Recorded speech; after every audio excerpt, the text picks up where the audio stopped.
So we are here in Wetherby. Let's spin us round so we can get a waypoint.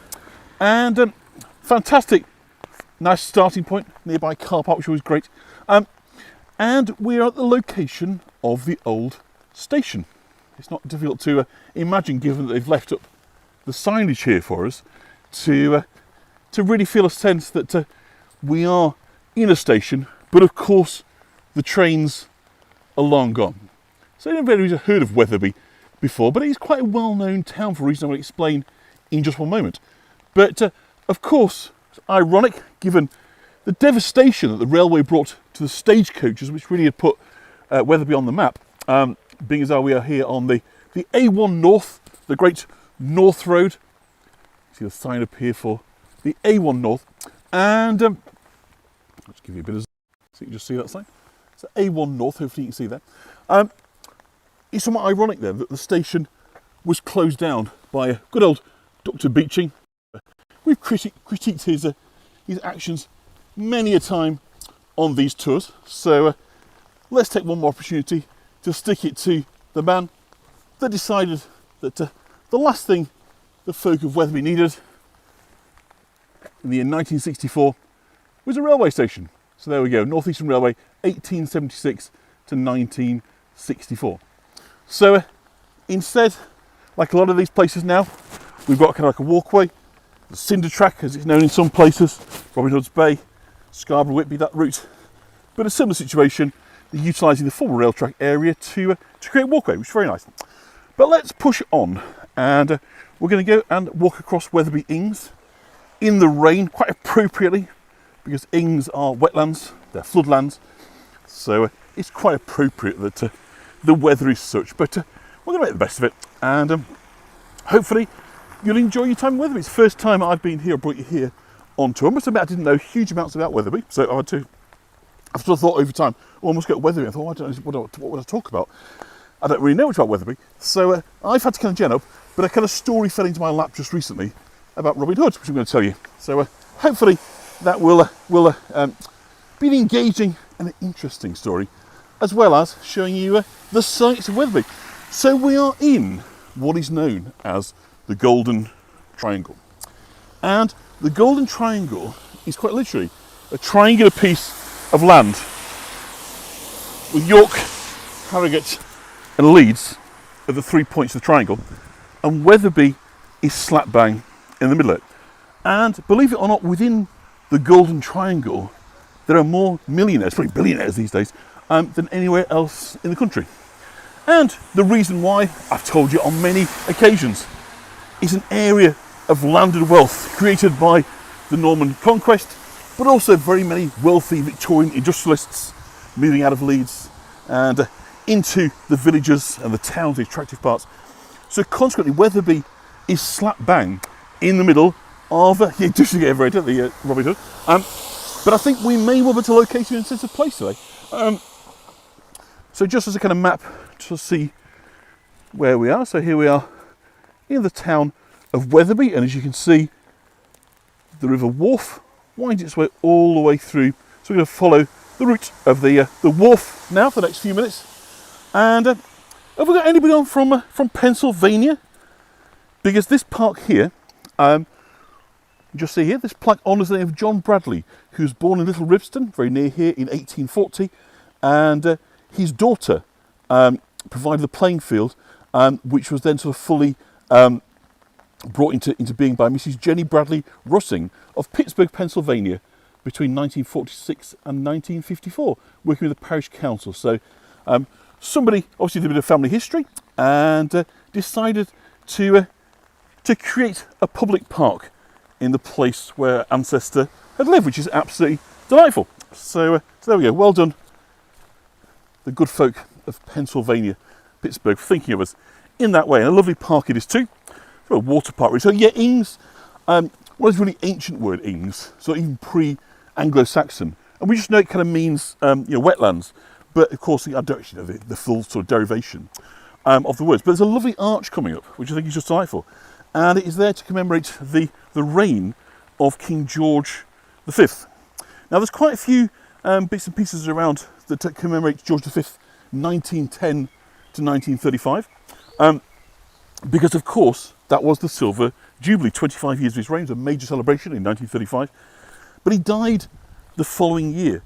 So this obviously just missed. I don't know if it was in planning for the Jubilee celebrations, but if so, he didn't get delivered until afterwards, because as we can see on here, it says King George V, AD 1910 to 1936. So of course that was the year that he died. And those historians amongst you, I'm sure will know that then that brought in the short-lived reign of King Edward VIII, who I'm sure some of you will have heard of, who scandalised English society by marrying an American divorcee, or insisting he married an American divorcee, Wallis Simpson, a socialite, and as a result of that relinquished the throne. So it then passed to his brother, the Duke of York, who became George VI, the father of Queen Elizabeth II, and the grandfather of King Charles III. So there we go.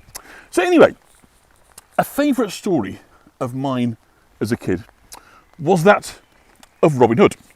And in particular, I don't know if you remember the fabulous story of when Robin and Little John, of course I loved it because Little John was John, so it really appealed to me, fought their battle with the wooden staffs over the waterway because neither would allow the other to kind of pass. And of course in that story they both fight and they both end up falling in the water and laughing and becoming firm friends. So this bridge kind of brought that to mind for me. So with the footbridge here over the River Wharfe, and what's fascinating is that Mrs. Simpson was from Baltimore, might I? Oh, fantastic, Linda. That's nice to have that little link on there. I wasn't aware. I associate it with New York, but perhaps that's where she was as an adult. So on this bridge here over the waterway, I'll tell you about some new research. So the remarkable new research suggests that England's most famous outlaw, Robin Hood, may have actually been beheaded on the orders of the Crown, and that his decapitated body was then strung up in chains, a bit like a Clifford in York. So a reassessment of all the historical evidence has been carried out by a prominent British historian, and it suggests that Robin may be a key target for King Henry III and his powerful Justice Hubert de Burgh. Over here. So Dr. David Crook, a senior research fellow at, get this, the University of Nottingham, so you think if anybody would be there to try and knock it, it'd be Nottingham, but also the National Archives he works at, is proposing the original Robin Hood may have been a Yorkshire outlaw called Robert of Wetherby, who the Crown perceived as a threat and commissioned a posse to capture and kill him. So I'm going to walk on. But shortly after Wetherby, Robert Wetherby had been decapitated and hung in chains, the Crown claimed all the money that it had been seized from a Yorkshire outlaw by the name of Robert Hood, also spelled Hood, H-O-D-D, sorry, H-O-O-D rather. So it's Robert Hood, okay? So because both events occurred at the same time in the same county in rapid succession, and both were outlaws, Dr. Crook has suggested that Robert of Wetherby and Robert Hood may have been the same person. So if that was the case, he could have been referred to by both names. Wetherby perhaps being the town where he was born, where his father was from. And the key thing is if Robert of Wetherby and Robert Hood had been separate individuals, then the Crown would have been entitled to the value of both estates that have seized both sets of goods. But there's a record of Robert Hood's cash being claimed by the Crown, but there's no separate record pertaining to Robert of Wetherby. And the absence of a kind of separate claim strengthens the case for the two Roberts being the one and the same individual. But even if they were the same person, what evidence is there to indicate this was the Robin Hood of legend, normally associated, of course, with Sherwood Forest in Nottinghamshire, and of course with the Sheriff of Nottingham, not Sheriff of Yorkshire, of course. Now, although Sherwood Forest is associated with the legendary Robin Hood, so is Yorkshire's Barnsdale Woodlands, which is just 40 miles north of Sherwood. And what's more, Dr. Crook's recently published research has now established that the Sheriff of Yorkshire, on whose royal orders Robert of Wetherby was his corpse was hung in chains, had this same guy a few months earlier been the Deputy Sheriff of Nottinghamshire. So indeed it's therefore for much of Robert's career as an outlaw, the man who presided over his demise had been the Deputy Sheriff of Nottingham. So Robert Hood was the first outlaw who's known to have been born that name, or at least to have been referred to by it. But significantly, of course, he wasn't the last. We talked about this in Robin Hood's Bay, didn't we? From just a generation later, a whole series of criminals started to be dubbed Robert or Robin Hood. And by sometime in the 13th century, or the following, or 14th century, Robin Hood had evolved into a semi-legendary character, celebrated in largely fictitious folk ballads. Yeah, lovely walking down the river. Robin was merely a diminutive name for Robert. So it's perhaps significant that the tradition of writing folk ballads about popular heroes is a poetic genre that starts in the 13th century. It's therefore likely that now long-lost ballads about Robin Hood were potentially written shortly after Robert Wetherby, Robert Hood's demise, helped popularise the name as a nickname for outlaws and as an element of place names. So interestingly, research over recent years has pushed back the date of the earliest known Robin Hood, which is Robin Hood's Bay, of course, by at least 200 years to the early part of the 14th century. But if the original Robin Hood was beheaded and hung in chains, why did none of the ballads lament their hero's potentially gruesome fate? Well, the answer to that question, according to the professor, is very straightforward. On the whole, medieval people didn't like their heroes' enemies to succeed in killing them. So evidently, even the legendary arch-hero King Arthur never actually dies, merely falls asleep ready to ride to the nation's assistance when the need arises. But even if Robert of Wetherby, Robert Hood, was Robin Hood, why was King Henry's government so obsessed with hunting him down and displaying his corpse? In the whole of the 13th century, there's no other known example of the Crown commissioning a posse, perhaps even a bounty hunter to arrest and behead a specific named outlaw. What's more, there's no other known case, or sorry, it's a bit wet down here. Getting soaked by the weeping willows. There's no other case of a crown ordaining an ordinary criminal's corpse should be hung in chains or publicly displayed in any other way. So indeed, Robert is one of the earliest known people to be hung in chains in England. That's Robert Wetherby. So in the 13th and the 14th centuries, publicly displaying executed people's corpses or body parts was usually reserved for political rebels. We've talked about heads on spikes at York, of course. William Wallace, the famous leader of the Scots' Great Revolt against England. Gruffydd, the last independent ruler of Wales. William de Briscoe, who had tried to assassinate Henry III, or at least was accused of it. These were the kind of people whose crimes of treason. And there's only a handful of occasions of this across the entire century. So was Robin Hood a thorn in the side of the government, as well as being an ordinary criminal? And what might have been the political and economic background to that situation? So this is a right nightmare. Get through with me, Brolly. Ouch. Gosh. Sorry. Bear with 1 sec. It's flipped round to the other side. That's it. We're back. So the Crown's hunt for Robert took place immediately after 2 periods of rebellion and civil war in England.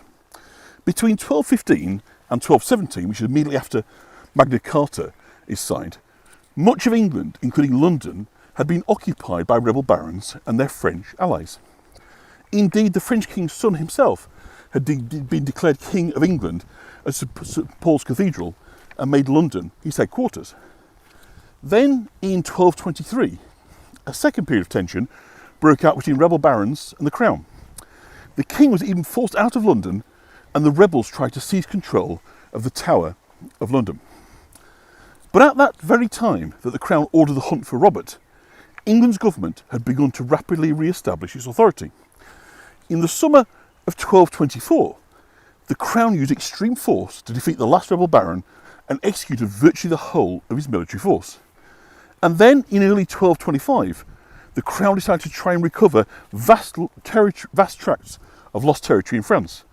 And to achieve that militarily, the government tried to use taxation to raise the modern equivalent of about £500 million. So in the year 1225, would have seen unusually vast quantities of silver coinage being extracted from the population and transported through often remote areas to local and county collection points before being delivered to the Royal Treasury in Westminster. And it's precisely at this time that the cash transports were occurring that Robert of Wetherby is thought to have committed the crime that so infuriated the government and triggered an ultra-rare Crown Command manhunt for him. It's therefore conceivable that his offence involves some form of physical attack on that year's almost unprecedentedly large royal revenue operation. Isn't it lovely? That's a huge amount of money, right? So certainly any armed attack on the Crown's tax operation would explain why he wasn't treated like an ordinary criminal, but instead like an armed insurgent, with his corpse being put in chains and on public display. And what's more, if Robert of Wetherby was indeed Robin Hood, or even if his story simply contributed to the legend, attacking tax collectors would have certainly explained how he'd become such a folk hero. It might conceivably even be the origin of his reputation as a friend to the poor. Certainly it's known that in the previous tax operations some 18 years earlier, there was a substantial resistance of tax collectors, and in the 1240s, revenue collectors were physically attacked. If Robert of Wetherby was the original Robin Hood, then England's favourite green-clad outlaw formed part of a wider historical story, which included the birth of key interrelated aspects of the state, the beginning of regular taxation, the genesis of which would soon become England's Parliament, and the birth of statute law, with 1225 issuing the definitive version of the Magna Carta. So Henry III, the king at that time, was only 17 and was therefore too young to legally exercise power. As a result, England's great council of nobles had become more important and had chosen the teenage king's ministers. But in order to function, and indeed regain at least some of the king's lost French lands, these ministers needed a larger government, more structure and more cash. In turn, that required taxation, which needed the great council's cooperation, and this further enhanced its quasi-parliamentary power and its ability to extract a definitive reissuing of Magna Carta from the king. So later in that century, it was that more powerful great council institution which gradually mutated into England's first parliament. What's more, it may have potentially been the authorisation of and the Crown's implementation of the 1225 taxation operation, which formed the immediate context for the birth of the Robin Hood legend. I think it might be starting to slacken off on the rain, which would be great. So that period was also the time that probably saw the birth of the English ballad, and it's through one of those ballads that it's possible to get a glimpse of the potential proto-Robin Hood. That potential glimpse comes from what is arguably one of the oldest Robin Hood ballads, about Robin and a man called Guy of Gisborne. The common distinguishing feature about many of the dozens of Robin Hood ballads is the way in which the storyline is counter-intuitive, revealing the opposite of what one might expect the reality to be. Excuse me. In the Gisborne tale, what could have been the story of the death of Robert of Wetherby, potentially Robin Hood, is reversed in exactly that way. In reality, Robin Hood, if he was Robert of Wetherby, was hunted and captured by a hired killer sent by the sheriff, who then beheaded him. But in the ballad, a hired killer, again sent by the sheriff, is still sent to hunt down and kill Robin Hood. But in a typical sort of narrative reversal, it's the hired killer who ends up being beheaded by Robin. So all this new research opens a fresh window onto the origins of the Robin Hood legend and the political circumstances that helped to create it, said the author of the major recently published biography of Henry III, Dr. David Carpenter, Professor of Medieval History at King's College London.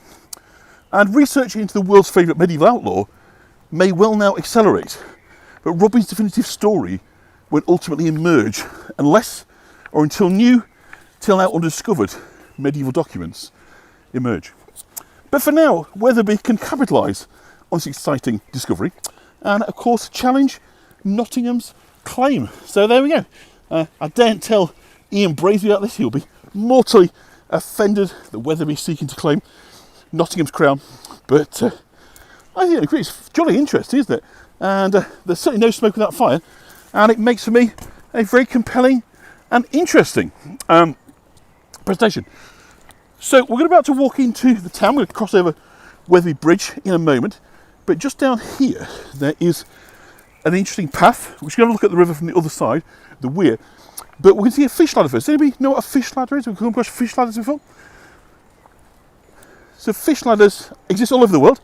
So wherever you are, it's likely you may be near a fish ladder, and they exist for a very, very specific purpose. So I think the path's just down here. It might be a bit slippy in the rain, so just bear with me while I kind of get down to the bottom. How does someone find me, says Linda? Just Google research, basically, you know, kind of finding out about Wetherby. Because as I say, I didn't start off with knowing so much about this place, which is great. It's always nice to learn. And stumbled across that, and I thought, wow, what a great story. Everyone's heard of, you might not have heard of Wetherby, although a lot of people have actually, but you've heard of Robin Hood. So I thought it's a good place to start and get everybody feeling involved in the story. So we're going to have a walk down to the path just down here somewhere to have a look at the weir, and just by the weir there is a thing called a fish ladder, a salmon ladder, and what this is, it's for salmon, of course, who migrate upstream. They are known, of course, to return, aren't they, the place of birth to create the next generation, right? They swim upstream, but of course there's all manner of problems in the things that we put in rivers over the years. Most notably, of course, weirs. They can't really swim up there, and their jumping powers isn't such they could jump up a weir. And what happens, unfortunately, is the fish can get exhausted and don't make it back to their spawning ground, and so that's a great shame. So, because consequently, we get fish ladders. So we're going to look at the weir from the other side towards the end of the tour. Let's give you a little look at the weir, which is fabulous. A tag cast the other day, and so on the side of here, what we've got is a fish ladder. So it's pretty noisy here, and basically what a fish ladder does is it creates mini steps. So I don't know how much you can see, but basically it's like a stone staircase, but much smaller gaps between the height, if you like, than there would be going up the weir. So the fish can jump up this, the powerful jumpers, of course, the salmon. So consequently, it literally creates a ladder, which is so cool. And there's been efforts to bring the salmon back up the River Wharfe, including creating these fish passes to allow salmon and sea trout to travel upstream to spawn. And it's part of the campaign to coming back over a century. And there are some concerns by trout fishermen, because trout can become then the prey of salmon, of course. But there have been sightings of salmon in the wharf. It used to be very, very common here, but numbers declined after the construction of large weirs hundreds of years ago. So yeah, it's get your hiking boots on, you know, warm up, and then show. It's incredible what salmon do, isn't it? You know, they jump up and they swim up here, which is absolutely amazing. Unfortunately, the powers that be have kind of really sort of held back. I'm just head on running behind. The trout fishers have kind of stopped a lot of over the years. Not so much now. The Environment Agency's got a lot better handle on this, but in years gone by, the National Rivers Authority and so forth were somewhat cowed by the landowners who were making a lot of money from trout fishermen, and the last thing trout fishermen wanted was salmon coming in and eating their stock. So consequently, it wasn't easy, but they've made tremendous progress, which is great. So I thought I'd show you that. Can't see that from the other side of the river, so I thought we'd have a look at it here. So that's the River Wharfe we're on, by the way. So I'm just going to bring us over. We're already a good way into this tour, or rather, a good way to our time allotted. I don't know if I've brought you in here yet, but anyway, let's walk on and we'll take you over that famous Wetherby Bridge. Yuck. It is horrible right now. It's just too wet for me, but we'll be together, we'll be fine. So just bear with me. I'm just going to get myself a drink. So we're coming onto Wetherby Bridge now, which is the famous crossing over the River Wharfe here at Wetherby. So let me just get a drink. So has anybody been to Wetherby, by the way? Does anybody know about Wetherby? Do let me know in the comments if you are an old hand, if you've been in this part of the country. So about 15 miles from York, not too far from York, and about the same to Leeds and Harrogate. So right in the middle of those. So I'll give you another view now of the weir. We're just having a look at from the side. Keep walking under trees and getting dumped a lot of wet water. It's always wet too. Isn't that fabulous? So that's that view, but obviously a more dramatic view of it now, I think. But we couldn't really kind of take in. So at the end of the tour, walk down the other side of there, so we look at it close up. But in the meantime, we're just going to cross over the bridge, and we come back and look at the brilliant war memorial here. But we'll look at that on the way back. A little push around town first, and so there we go. So isn't that wonderful? Yeah, the race course not too far away from here. It's about half a mile outside the town. So horse racing, again synonymous with Wetherby, and jumps. So famously, you come here on Boxing Day and see national hunt racing. So that's racing over jumps. Whereas York, of course, is a flat racing course. So Wetherby is jumps, national hunt racing, and it's a very, very good day out indeed. So this bridge connects Mickleway on the south bank to the town centre in the north, and it formerly carried the Great North Road. So let me just bring up an image for those that might not be familiar. The Great North Road, in effect, begins with the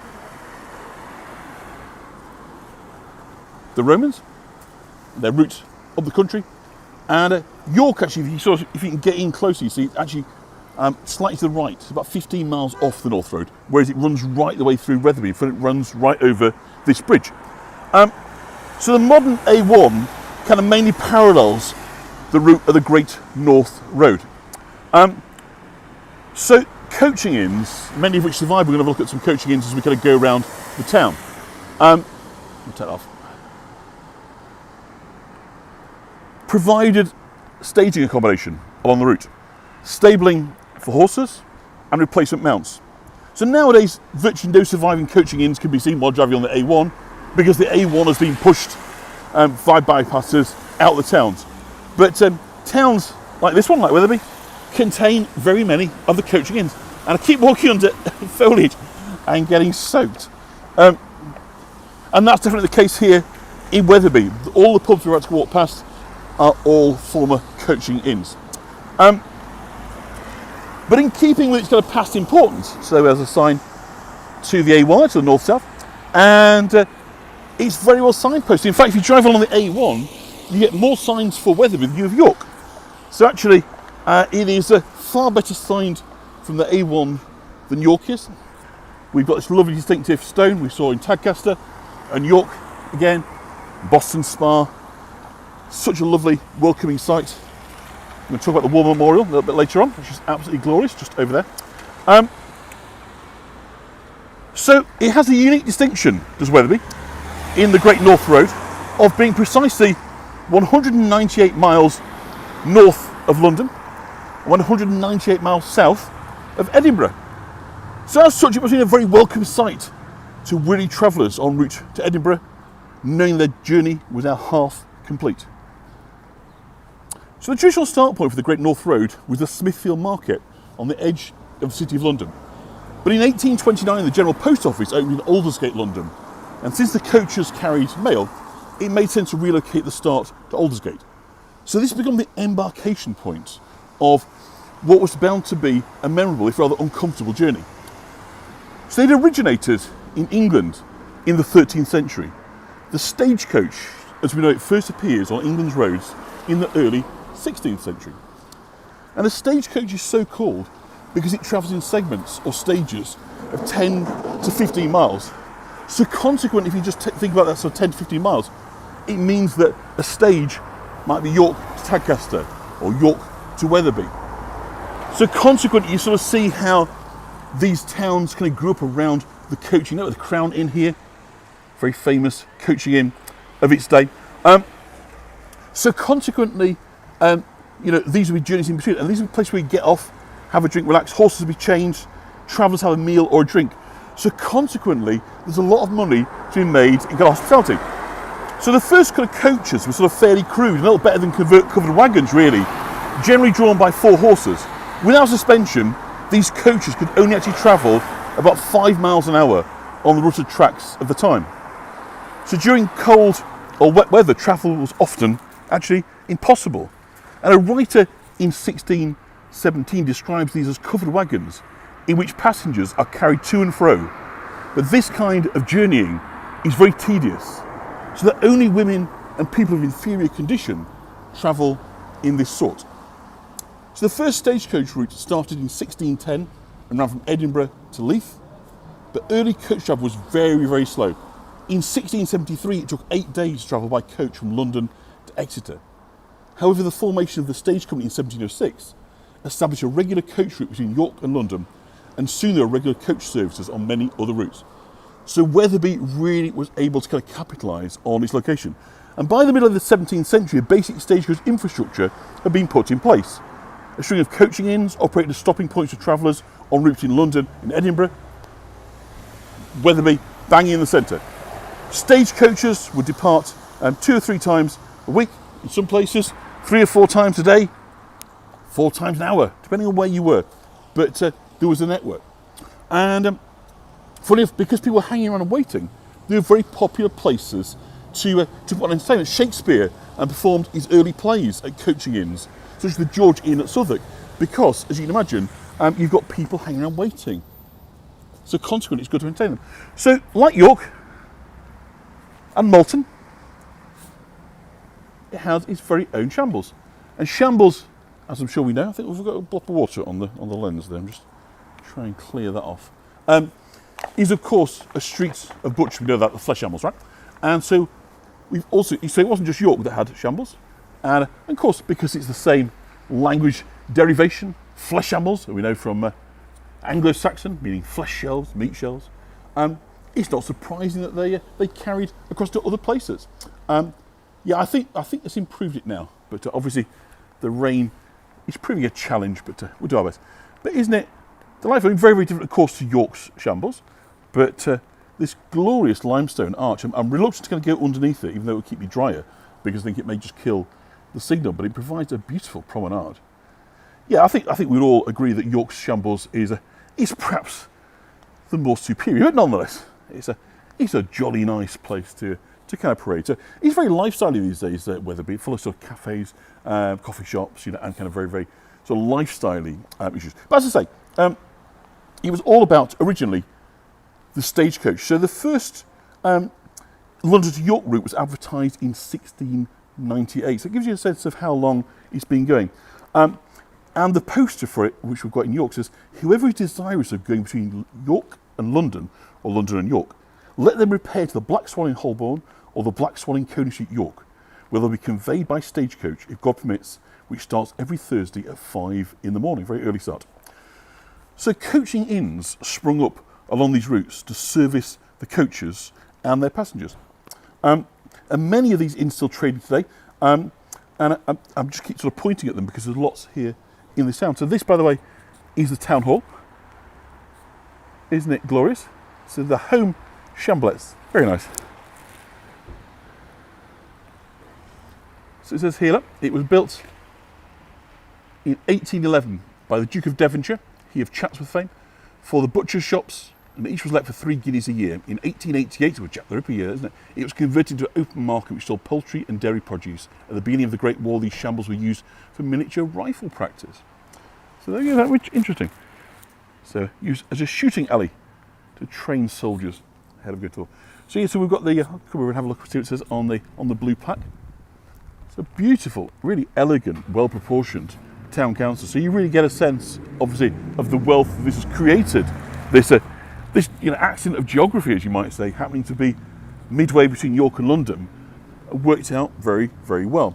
So the town hall was built in 1845. There was formerly a chapel of ease here. A chapel of ease, we talked about on tours before, is a chapel that kind of belongs to a parish church elsewhere. It's a place that doesn't warrant its own parish church, a mother church.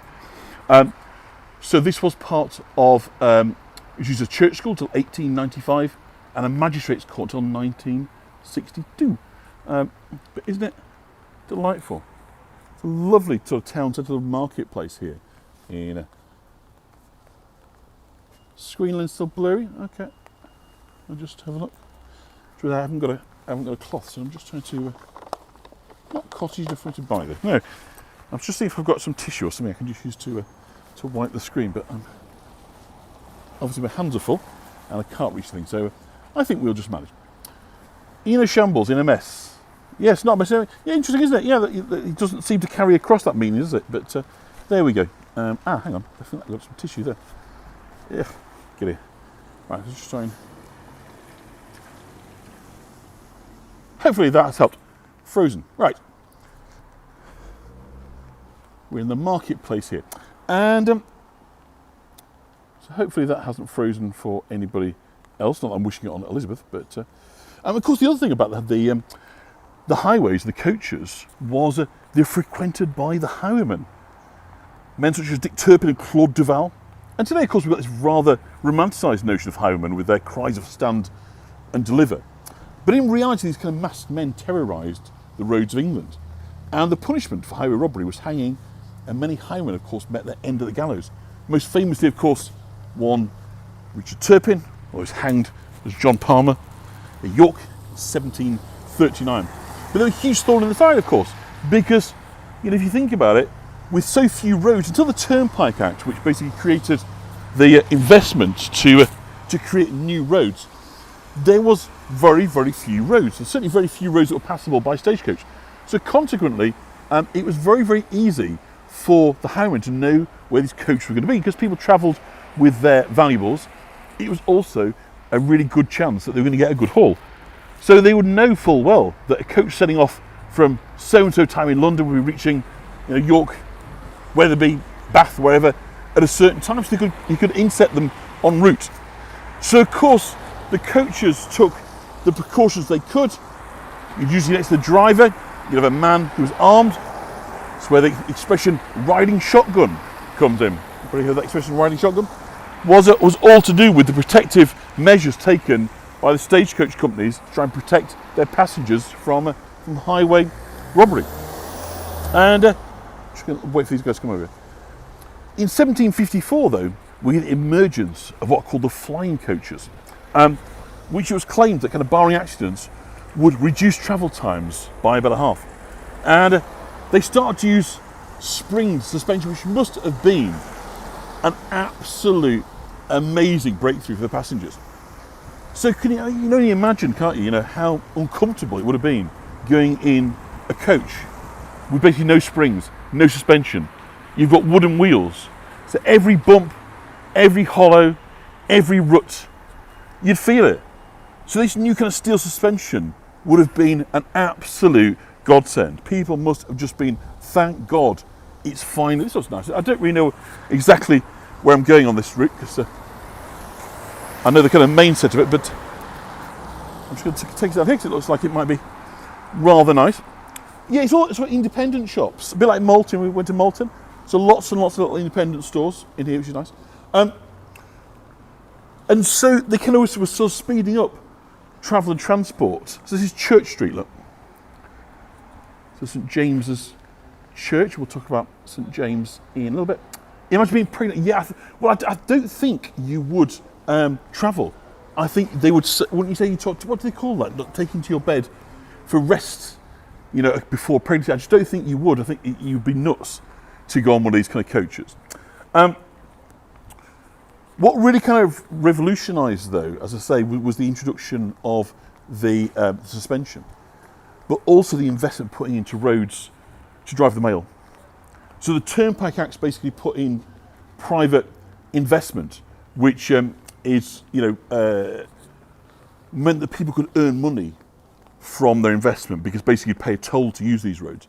So consequently, you're buying an income stream. You'd put up the capital, hire the workforce, develop them. Blind Jack, remember, in Knaresborough, he's a road developer. And then in return, you would get a very substantial income coming in from the coaches, which worked brilliantly. Until, of course, the railways came and the coach were no more. and then you thought, what have I done? But I don't think anybody in the long run has suffered through lack of road usage. Can we go back and have a quick look at the estate agents? Yes, we can. We can. I just thought I'd take us down here, and then we'll head back because I haven't got a fixed route in mind. Just take us down to the church. So you get these big improvements in coaches, but also because they're getting faster, they can cover more distance. What it also means is you need fewer stops. So you then get threats, if you like, which stops are going to miss out on. So you start to get these coach station places are competing very, very hard, bribing, lest we say, the coach operators to make sure that people still get off and stop in their town. And it's not like Dr. Beeching style, wiped off the map. And we know that Wetherby was successful in this. It continued to be a major centre, perhaps because it had this unique claim of being equidistant between London and Edinburgh, hard to leave out. But of course, with only being sort of 15 miles from York, its usefulness in terms of London to York was probably kind of written off at that point. But London, Edinburgh, and so forth, it still would have been very much part of it. So the Church of St James, it's beautiful. I don't know much about this church, but I can tell by looking at it, it is Victorian, built in the Gothic style. So the Gothic style, of course, is the medieval style, very, very fashionable in the Victorian period. Lots and lots of Victorian churches, including, of course, inspiring the House of Parliament in London, August Pugin. So that style of medieval revivalism was very much the vogue in the Victorian period. And I would guess looking at this, it's probably somewhere between 1860 and 1880, somewhere in that kind of region. Very, very typical. Lots and lots of churches in this area. So we're going to wander back to, we'll have a look in the window of the estate agent so we can actually find out what it would cost. I mean, the good thing is that had you gone back in time, had you been around precisely 200 years ago, you could have bought properties here for a snip, because basically the town was put up for sale in the year of 1824. It was a remarkably prescient decision by the Duke of Devonshire, who owned the town. It started off, by the way, so Doomsday Book, it started off, and it was an estate that was virtually worth nothing. It was worth £1 a year. It was part of William de Percy, who was one of the head henchmen of William the Conqueror. So same as Tadcaster, the same estate. It's part of that. There's 3 villages and a small holding, nothing to speak of in 1086. It starts really sort of 1223 onwards. Archbishop of York, Walter de Grey, offers indulgences, in other words, spiritual rewards for people who will help to rebuild the bridge. And so the bridge here is rebuilt in the early part of the 13th century, and that really starts to drive the traffic through, and obviously the wealth starts to grow exponentially. It becomes a major centre of the Knights Templars. They have, it's called preceptory, I think they call them. They're religious buildings up at a place called Little Ribston, which is about just to the north, really, of kind of where we are now. And the Templars, of course, for those who don't know, they were like a monastic order, but a military order. So they were soldiers, very involved in the Crusades, in the taking and failing, unfortunately, to hold lands in the Holy Land. That kind of sowed their fate eventually. I think it was in 1307, they were declared to be heretics. Many of them were put to death in France. So their property then moved to the Knights Hospitallers, who, of course, as it sounds, were involved in treating the sick. So the Knights Templars were associated with Wetherby, or Werribee, as it was known at that time. Here we are. I was just looking for this estate agents, but here we have it. So let's have a look and find out. I guess you wanted to know is how much does it cost to live around here. So the first one, we're going to look at what Montague Lane, 5-bedroom house, just shy of 1.5 million. So kind of gives you a sense that not kind of too cheap. So more of a kind of regular sort of family house. You might live in a 3-bedroom, is it? 360,000. So yeah, it's on the price. It's not really that different to York, to be honest.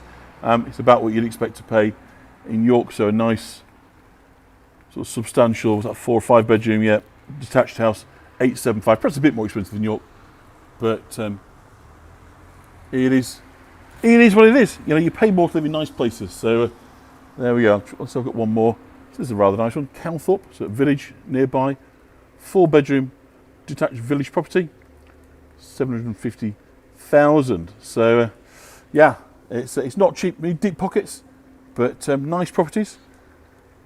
You get it Sickling Hall, not far away, 4 bedroom, 2 bathroom, 950,000. So they are pretty substantial, a lot more, as I say, than they would have been. So I know that when it was put up for sale, so the Duke of Devonshire wanted cash to build Chatsworth, or to invest in Chatsworth House. It's Chatsworth in Derbyshire, a beautiful sorry, thank you. And so he decided to put Wetherby up for sale, and he had about 200 properties listed. And we know from the kind of records that in the first sort of couple of days, he made around just shy of kind of £1 million from selling a very small number of properties. So heaven knows how much money he actually earned altogether. But the Duke of Devonshire divested himself of all but one property here. And so it moved from being the manor of the Duke of Devonshire to individual owners, which is how it's kind of retained to this day.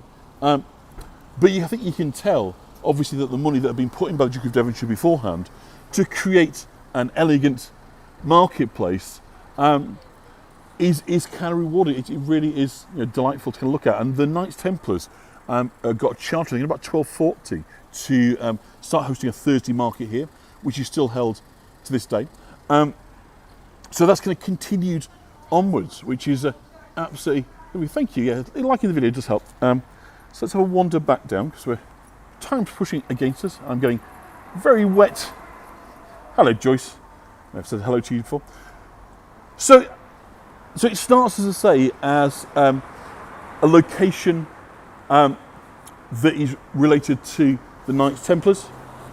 We've got, it was destroyed in 1318, 1319, around about then. After the Battle of Bannockburn, there was tremendous destruction and looting. Wetherby was burnt to be rebuilt. Now, the buildings you're looking at here are mostly sort of 18th century. So High Georgian, they've got that kind of classic look, simple, sort of understated elegance, but very, very charming. So elements, of course, of places we've been before, Tadcaster, Boston Spa, Knaresborough, in the building kind of style and period. And of course, it is very, very reminiscent of York, of course, because we've got the magnesium limestone everywhere. So pleasingly, it is a very kind of familiar looking. And the other thing that you're seeing here in years gone by, certainly all through the Middle Ages, right up to the 18th century, was loads of livestock. They used to drive livestock down from the Highlands of Scotland, particularly Cowshay, Aberdeen Angus, famous Aberdeen Angus. So lots and lots of livestock would have been driven on foot from the Highlands of Scotland all the way down to the markets in London, to Smithfield Market. Except, of course, not all of them would make it. Some would sort of wear out, would tire, would struggle, and they'd be then sold en route. And there was a major meat market here. Your buy, but of course they would be buying up, no doubt, for the big houses of Yorkshire and for York as well, of course. So a lot of the cattle that had come all the way down from Scotland would then have been slaughtered, captured here. They perhaps would have brought in new stock. So the stocksmen would have, the meat markets would have sold them new heads of cattle, and then from here they go on down to Norfolk. There was lots and lots of pasture land, and they could then regain up to a third of their lost body weight along the way. So at any given time, you'd have seen about 200 heads of cattle. The drovers, the people that push cattle along. So the drovers would have been very, very familiar sight here in the town and across the bridge. So imagine coming down here and you got 200 head of cattle in front of you. So that would have been interesting. So nearest town place just Boroughbridge. Yeah, Boroughbridge not at all far from here, Julie, as you absolutely rightly sort of point out, which of course another river crossing as well. And this is what's important, of course, is where the river crossings are. That very much kind of defines, of course, where towns kind of built up. And unlike this place, Boroughbridge is related to the road. Well, actually, we'll go to Boroughbridge. And there's a few places that we haven't been to yet nearby that are like this, not stunningly amazing, but are just charming and are interesting. And if you kind of pull together some nice stories, I think it's worthwhile. And there's one I want to tell you about here because, as you know, I love to tell stories, or love to show you rather, the war memorials. And this war memorial coming up here is an absolute doozy. It's one of my favourites I've ever seen. I think it is absolutely sort of spectacular. So I thought it's only kind of fair, if we're going to look at the war memorial, to perhaps find out something about the person, one of the people who commemorates on it. And so I looked down. There's a website very helpfully put together by obviously amateur historians in the town that tell you about each of those lost their lives. But somebody that I thought was very interesting, I thought I wanted to tell you about history. Now, many of the people on this memorial here were part of the Leeds Pals Battalion. So the Leeds Pals were called up, of course, or came together in response to war and mobilisation, but suffered very, very badly, particularly at the Battle of the Somme. So there are very, very many casualties in this part of the world of the Battle of the Somme. So, but I'm not going to tell you about that. I'm going to tell you about somebody who died about 3 weeks before the Battle of the Somme. Now, you could have milked the cows while walking. Yeah, that's it. So, I mean, just take in that for a second. I'm just going to stand there and just have a look at just quite how majestic it is to see a war memorial of this calibre. I can't think of a better one. Certainly nothing in what you call a pretty modest town. But as I say, I want to tell you about one of the chaps on here, and while I do, I'm going to find his name. Here he is, and he is Midshipman, don't know if Alison Telford's on, I'll watch later, Midshipman Humphrey M.L. Durant. So how could we not want to tell a story about Humphrey Durant? So Humphrey Durant was born on the 16th of March in 1898, and Humphrey was educated at St Peter's School in York and at the Royal Naval College of Osborne and Dartmouth. And he joined the Royal Navy in 1911, and his first appointment was to HMS Canopus, a pre-dreadnought battleship. And it was while serving with this ship that Humphrey was involved in the Battle of the Falkland Islands on the 8th of December 1914. And in February 1915, 3 months later, Canopus was moved to the Mediterranean, in which she took an active part in the Gallipoli campaign, beginning with the bombing of the Turkish forts on the 2nd of March.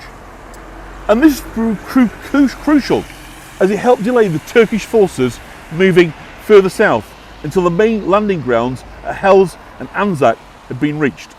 So these Allied landings take place on April the 25th, 1915.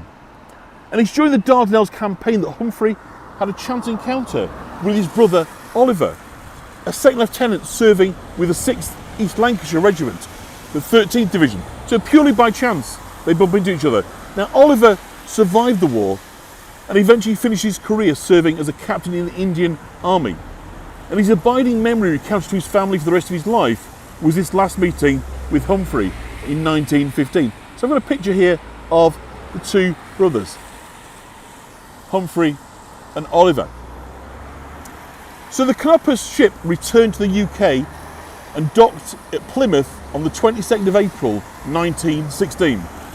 Humphrey was appointed a fortnight's leave shortly after, his first since hostilities had begun.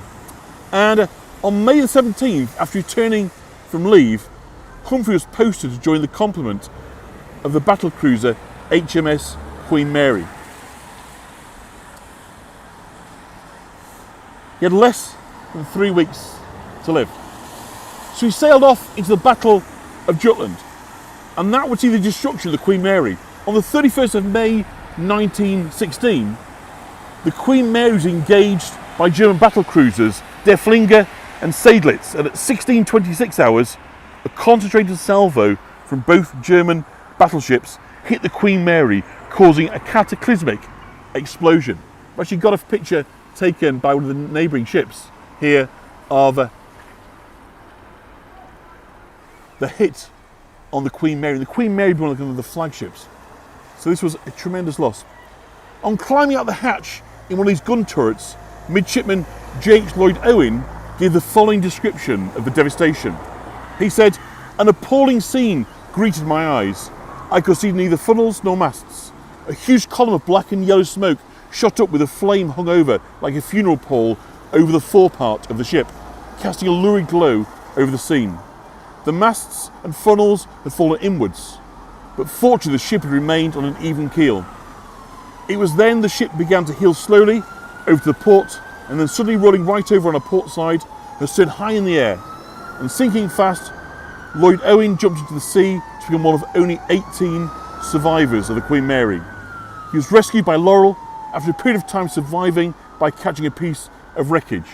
And Laurel recounts the condition of the other survivors who were also rescued from the water. He said, one of the midshipmen and some of the men were severely injured or burnt. The midshipman, poor Durant, who'd been in the Queen Mary only a few days, died of wounds a few hours later after landing at Rosyth. So this memorial here represents victory with 2 bronze lions. You can see the lions on either side. And I'll come in on some of the names here.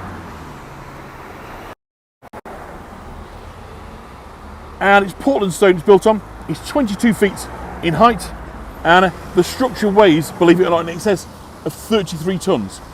It was designed by a chap called Louis Frederick Roslin, who himself had served in the Royal Flying Corps in the Great War, and it was unveiled in suitably heavy rain on April the 22nd, 1922, by the Earl of Harewood, who was the Lord Lieutenant of the wedding, and dedicated by the Bishop of Knaresborough.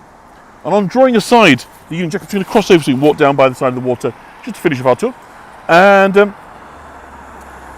on drawing aside the Union Jack, which covered the memorial, the Earl of Harewood gave the following address. He said, I unveil this memorial, erected as the abiding witness of the love of freedom, truth, justice and mercy, and also in proud and grateful memory of those from Wetherby who fought in the Great War. May this memorial remain from generation to generation as a sign and symbol of patriotism, faithful until death.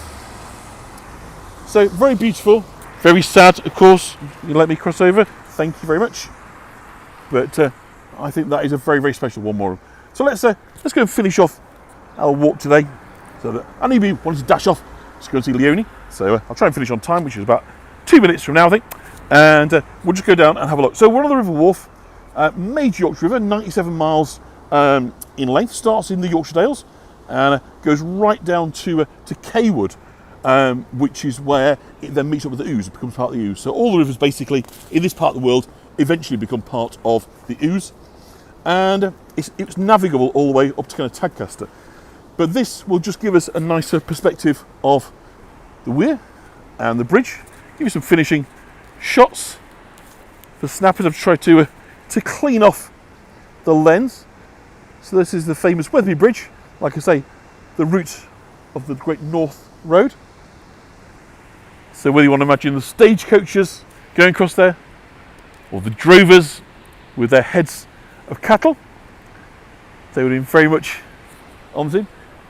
There's a wonderful cogwheel over here on this side of the weir, which was, of course, used to open up. Wonderful. It's all been put in place. So we can see here the statue of the leaping salmon, which I think is just absolutely wonderful. I actually love that. So the lad that we were looking at is on the other side of the river now. So if you look at where the weir sort of bends across to the left, that's where that ladder is. So we couldn't really see it from this side. And we've got the wheel here. So let's go. Do you know, I don't know if Cawood Bridge has reopened. That's a great question. So Cawood, another place of river crossing, and just upstream from Ullerskelf, which is a place we must go. Ullerskelf was the place where the wonderful Uhtred met his end. So any of you that's watched the Last Kingdom, know about Uhtred Berenberg, was the Lord of Bamberg Castle in Northumbria, closely related to York, Warwick, Forwick, all that. So you can see here actually, we talked about the bridges, and I showed you this in Tadcaster the other week about bridge widening. Been happened here as well. So if you have a look under this archway here, you can see that it's nice to get into the roulette. See 3 distinct bridges side by side, and let's go and have a look at the ducks, shall we, on the river. So hopefully the signal won't drop too far. So Dawn's likes Uhtred, Berenberg, bit of eye candy, as Mrs. John would say. You have a history with hunks, why not? So look at that, what a peaceful place for us to wrap up our time today in Wetherby. There's of course more I could have shown you, but to be honest, in the rain, in the end, it becomes difficult to keep your kit dry and clean. And I know that you'll be wanting to go off and join our mate in Greece, wherever she is. So thank you everybody for joining me here today. Thank you for your ongoing support. We will pop up with another destination sometime soon, and I may well come back here because there's more I could have shown you haven't done today, and maybe try and do it on a sunny day, not in the rain. I'll show you some more of Wetherby. So we'll perhaps come back again later in the year. So thank you so much everybody. It's been an absolute pleasure as ever to see you. Thank you, Marlene. I don't know what you thought of the quality of the housing here, but hopefully one or two things sort of caught your eye. And thank you, Robin. Lovely to see you, and Susan, and one and all. And thank you from Wetherby. Bye-bye.